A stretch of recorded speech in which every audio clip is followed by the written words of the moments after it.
homesteaders, gardeners, and cooks. My name is Jennifer. Welcome to Miles Away Farm. Thanks for joining me in my kitchen. Today we are making zucchini bread, a classic summer treat that almost everybody has a recipe for. This is a traditional zucchini bread, so I am making this with wheat flour. I do often make things with gluten-free flour, and I think you could take this recipe and you substitute a gluten-free flour and it would be perfectly fine. So feel free to do that if that's your jam. This recipe is from Cook's Country, which is part of America's Test Kitchen. And I have many recipes for zucchini bread that I've tried over the years. Smitten Kitchen also has a really great one that's one bowl as well. This is a one bowl recipe. Which means that it's really nice because you don't have to get two bowls dirty. You just add the dry ingredients, mix them together, and then add the wet ingredients and mix it into the dry ingredients.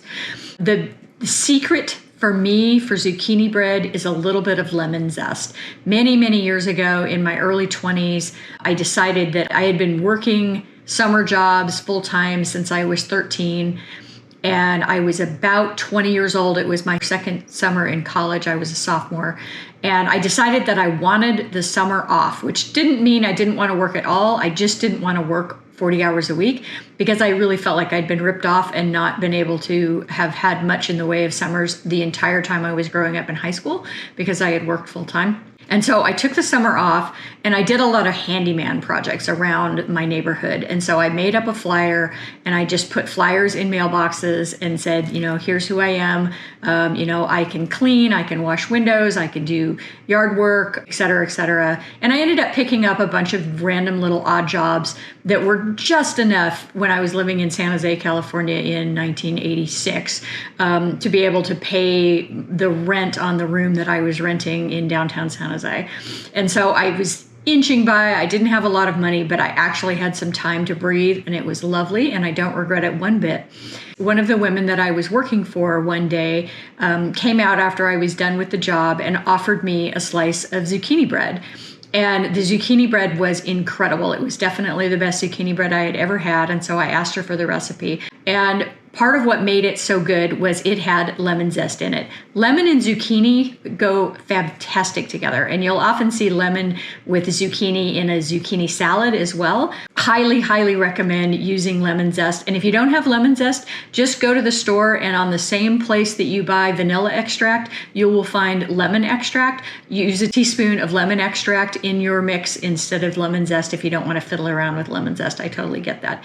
But lemon is it elevates the entire thing. It's absolutely delicious.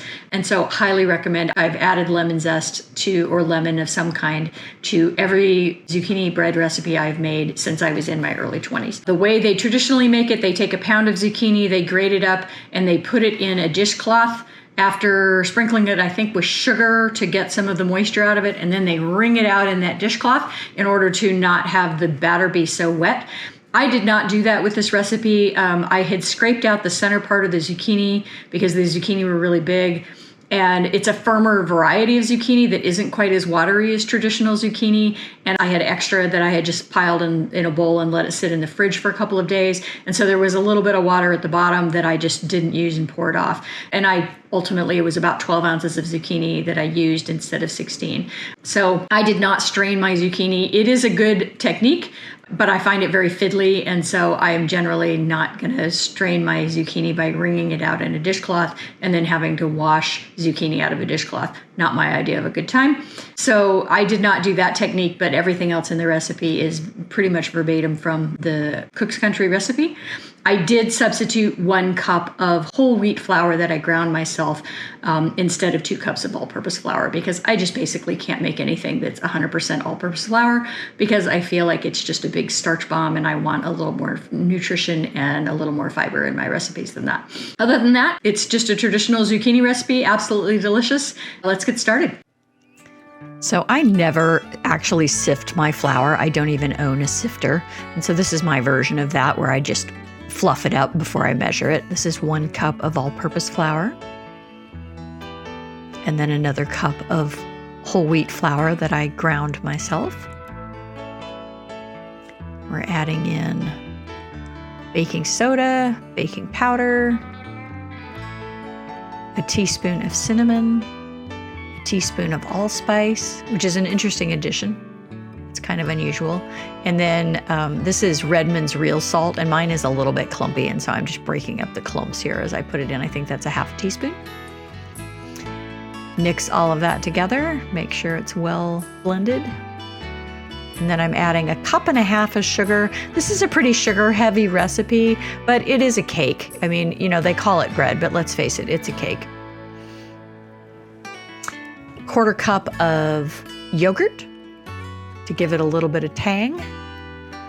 2 large farm fresh eggs.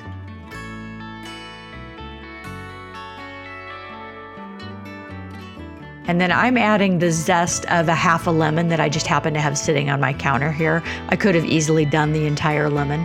And then a tablespoon of lemon juice, and that acid is going to help with the leavening of that bread. Adding in 6 tablespoons of melted butter. And then I switch over to a spatula because it was too thick for the whisk. And then we're adding in our zucchini. And again, that had been sitting for a while, and then I drained the moisture that was sitting in the bottom of it out. There's a little bit of carrot in there because this was left over from a carrot zucchini recipe that I had done earlier. And you can see how much that batter loosens up there. Spray your baking pan quite well. This recipe tends to be pretty sticky. And then I'm using a bigger loaf pan. Normally I would use a glass bread pan that's a little bit smaller than this, but for whatever reason I picked this one today. I'm sprinkling a little bit of raw sugar on top just for crunch.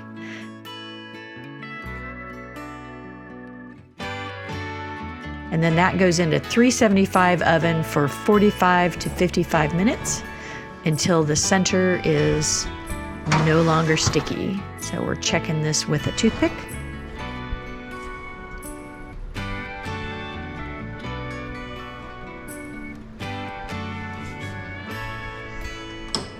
And out of the oven it comes. And with zucchini bread, you really want to make sure it's well cooled before you try to remove it from the pan. I could have sprayed this a little heavier. It was a little bit sticky on the bottom, and some of that's just the shape of this loaf. It would have come out of the glass loaf pan easier. You can see there's a little bit of stickage on the bottom. So there we have it. Beautiful, nice, moist loaf of zucchini bread. Absolutely delicious. And I don't know about you guys, but even though there's 6 tablespoons of butter in there, I like mine with a little bit of butter because yum. And you can tell yourself that you're eating healthy because there's some whole wheat flour in there. When in reality, you're having some cake. But it is a great way to use up the summer bounty. So this is a great recipe, you guys, just a classic. And do try adding that little bit of lemon zest. You will really like it.